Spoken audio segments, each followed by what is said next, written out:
అయిపోయిందా?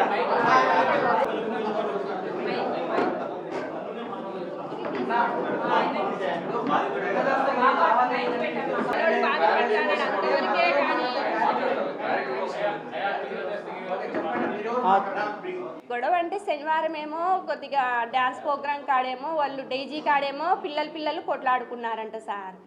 అరుచుకున్నారని మేము పోయి పెద్దలం పోయి మందిచ్చి వచ్చినాం అంతే. తల్లిదండ్రులం పోయి ఇద్దరం పోయి అరిచి వచ్చినాం. ఏమిరా మీకు పిల్లోళ్ళతో ఏం పని అని అరిచి వచ్చినాము. ఆ రాత్రికి పోయినారు. మళ్ళీ మరుసటి రోజు వస్తారని మాకు తెలియదు అవన్నీ. మళ్ళీ మరుసటి రోజు వచ్చి ఇంకా మేము లేము ఇంటి దగ్గర. పిల్లోనికేమో ఫోన్ చేసి రారా నిన్న కాదురా నువ్వు తొడకొచ్చింది, నువ్వు మీ అమ్మ పుట్టినోడు అయితే ఈ ఉద్దు తొడకరారా మీ నాయన్ను అని ఫోన్ చేసి బెదిరిస్తానన్నానా అని ఫోన్ చేసినాడు పిల్లగాడు. సరేలే నాయన మేము పలానా సాటు ఉండం కదా వస్తానంలే మాట్లాడతాంలే అని మేము పోయినాము. పోతే అప్పటికి ఇంకా వాళ్ళు వచ్చినారు ఇంటి మీదకి. మాట్లాడుతూ అంటేనే కత్తులు తీస్తున్నారు, వాళ్ళు రాళ్ళు వేస్తున్నారు.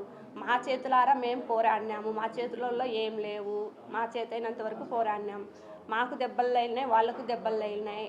తర్వాత మళ్ళీ పోలీసు వాళ్ళకు ఫోన్ చేసింటే గంట తర్వాత వచ్చినారు. అంబులెన్స్కి ఫోన్ చేసినాము, అంబులెన్స్ కూడా గంట పట్టింది వచ్చేదలిక, అంబులెన్స్ వచ్చేదలిక కూడా. మళ్ళీ వాళ్ళు ఈ దెబ్బలు తగిన వాళ్ళు పోయినారు మాకంటే ముందుకే పోయి రిమ్స్లోనేమో అడ్మిట్ అయ్యి ఉన్నారు వాళ్ళేమో. మేము పొక్కతలికేమో పోయినారు వాళ్ళే రిమ్స్లో. పోయేదలిక మేము మా ఆయన గుడక అందరూ పోలీసు వాళ్ళు తొడకపోయినారు వీళ్ళని గుడక. మేమేమనుకున్నాము ఆడవాళ్ళము పోలీసు వాళ్ళు ఉండారులే మనకు ఏం జరగదులేని, ఇంత జరుగుతుందని కూడా మేము ఆలోచించలేదు అస్సలు. ఇంత టెస్ట్ చేసుకొని హాస్పిటల్ కాడ పానం పోసే కాడ పానాలు తీస్తారని కూడా మేము అంత ఆలోచించే వాళ్ళం. అయితే మా జాగ్రత్తలో మేము ఉండేవాళ్ళం, మేము అంత ఆలోచించలేదు. మా ఆయనకు నాకు ఎవరుండారులే శత్రువుని అనుకున్నాడు, మోసపోయినాడు మా ఆయన.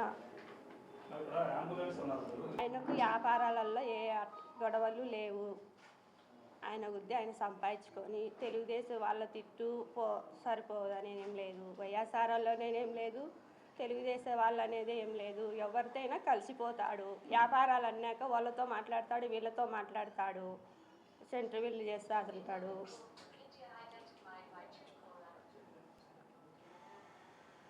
ఇది ఎందువల్ల జరిగిందో మాకు కూడా తెలియదు. లేవు నిత్యానందతో మాట్లాడతాడు, రవి సార్తో మాట్లాడతాడు, తెలుగుదేశం వాళ్ళతో ఎందుకంటే మేము వ్యాపారాలు చేస్తాము కాబట్టి వాళ్ళతో వీళ్ళతో అందరితో కంట్రోల్లోనే ఉంటాం సార్. వ్యాపారాలు అన్నాక వాళ్ళతో మాట్లాడతాం, వీళ్ళతో మాట్లాడతాం. ఎవరి బినామీ కాదు మేము. ఆయన కష్టపడి సంపాదించుకునే ఆస్తి అది, ఎవరి బినామీ కాదు. చూడడము వాళ్ళకి 4-5 మంది వచ్చినారు అప్పుడు ఇంటి దగ్గరికి. కత్తులతో వచ్చినారు. మా చేత ఏం లేవు, రాడ్లు కత్తులు వాళ్ళ కాడున్నాయి, మా చేతిలో ఏం లేవు. మేము మా చేతులారా మేము ఎంపలాడినాము. వాళ్ళు రాళ్ళు ఎత్తి కత్తులతో పోట్లాడినారు. వాళ్ళకు దెబ్బలు తగిలినాయి, మాకు దెబ్బలు తగిలినాయి. రిమ్స్కి పోయి మీరు కేసు పెట్టాలి, కేసు అవుతుంది వాళ్ళు చెప్పింటేనే మేము పోయినాం ఆ టైంలో. లేకుంటే మేము పోయే వాళ్ళం కూడా పోయి పొద్దున పోయి చెప్పుకునిండు. మేము ఆ పిల్లలకు నాకు న్యాయం చేయమని అడుగుతున్నాం సార్. న్యాయం అంటే మాకు మా భర్తను ఇంతగా హింసించిన వాళ్ళకు కూడా శిక్ష పడాలా అని నేను కోరుకుంటాను. ఆదివారం రాత్రి 10 గంటలకు నేను ఇంట్లో భోజనం చేయగా బయట అరుచుకుంటున్నారంటే నేను ఇంట్లో నుంచి బయటకు వచ్చినాను. బయటకు వచ్చిన తర్వాత అప్పటికే కొట్లాడుకుంటా అంటే పోయి చూసేదానికి పోయినా.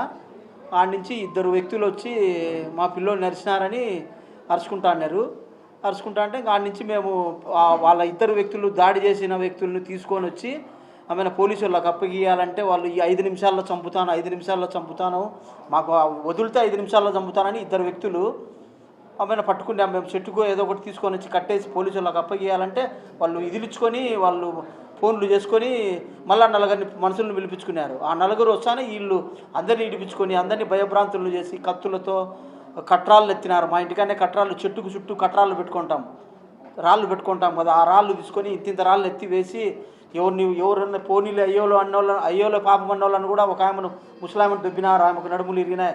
ఇంకొక ఆయపను చెయ్యి అడ్డం పెడితే చెయ్యికి కత్తితో పొడిచి ఆయనకు 10 గుట్లు పడినాయి. తర్వాత నేను పోతే నన్ను కింద వేసి దొబ్బి నా మీద ఎక్కి ఈడ పొడిచినారు, అరిచేతిలో పొడిచినారు, అరిచేతిలో ఇక్కడ పొడిచినారు, ఇక్కడ కాలుకు గాయమైంది నాకు. తర్వాత ఈమెకు కట్రాయి వేసినారు, మా అన్న మీద వేసినారు. దాని నుంచి మేము 108కి ఫోన్ చేసినాము. ఫోన్ చేస్తే అది గంటన్నరకు వచ్చింది.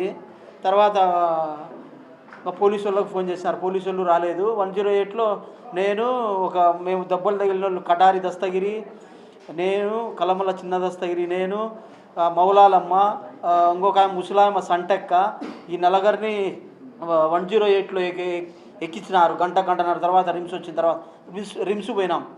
రిమ్స్ పోయిన తర్వాత వాళ్ళు ఆల్రెడీ మమ్మల్ని చంపేదానికి వచ్చిన వాళ్ళు ఆల్రెడీ ఉన్నారు రిమ్స్లో, ఓపీలో.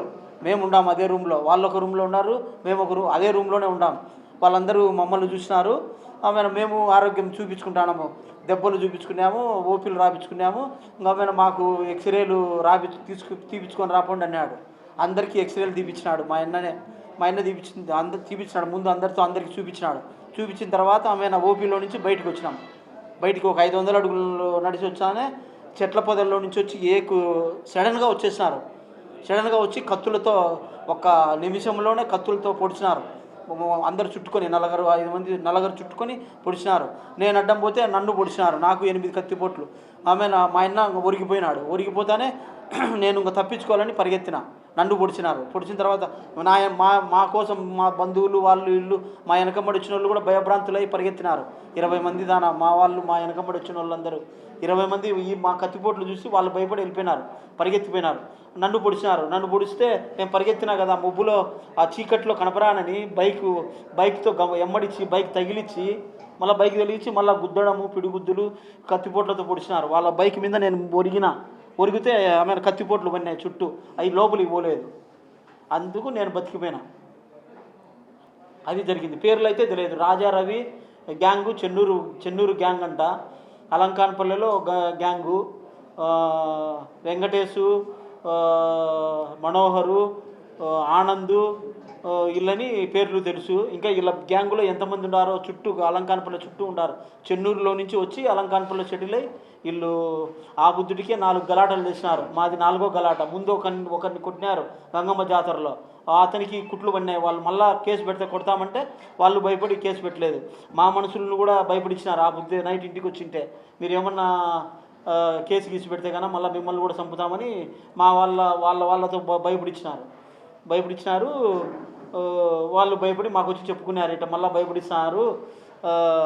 భయపడిస్తున్నారు, మేము సాక్ష్యం చెప్తే మమ్మల్ని చంపుతారని. ఇంకొక పిల్లోడు సిద్ధయ్య అనే పిల్లోడు మాకు ఈడ కత్తితో పొడిచి గాయాలు చేసిన పిల్లోడు సంతకం పెట్టమని పరారై ఇంకా వాళ్ళ ఊరికి వెళ్ళిపోయినాడు. మైదుకూరు కాడ పల్లెకి వెళ్ళిపోయినాడు. ఈ బుద్ధుడి కూడా రాలే, వాళ్ళ ఏటుకు భయపడి. అది జరిగింది. కత్తులతో పొడిచినారు. మా అన్నను మళ్ళీ మేము పరిగెత్తినా కదా, నేను మళ్ళీ వెనక్కి వచ్చి ఎతుకులాడుకునే తల్లికి 10 నిమిషాలు టైం పట్టింది. ఎవరు అంబులెన్స్ని పిలిచినా రాలే. ఎవరు రాలే. మేము అందరం 4 కలిసి పట్టుకొని పోయి కాళ్ళు ఒకరు చేతులు ఒకరు 4 ఎత్తుకొని పోయి ఆడ రిమ్స్లో కెత్తకపోతే తల్లికి చనిపోయినాడు. అది ఆడ రియల్ జరిగింది.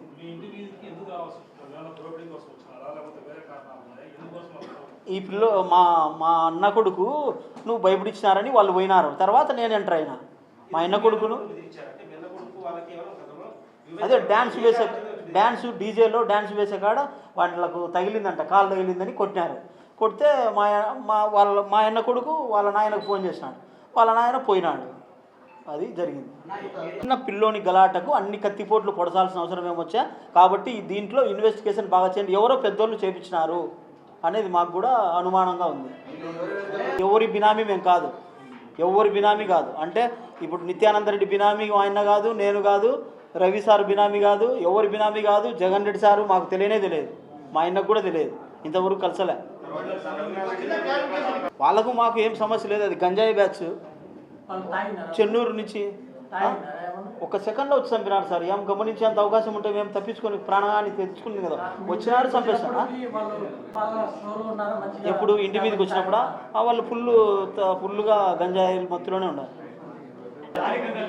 స్థానికంతో రవి సార్తో చేస్తాడు. భాగాలు ఉంటాయి కదా సార్, భాగాలు ఉంటాయి.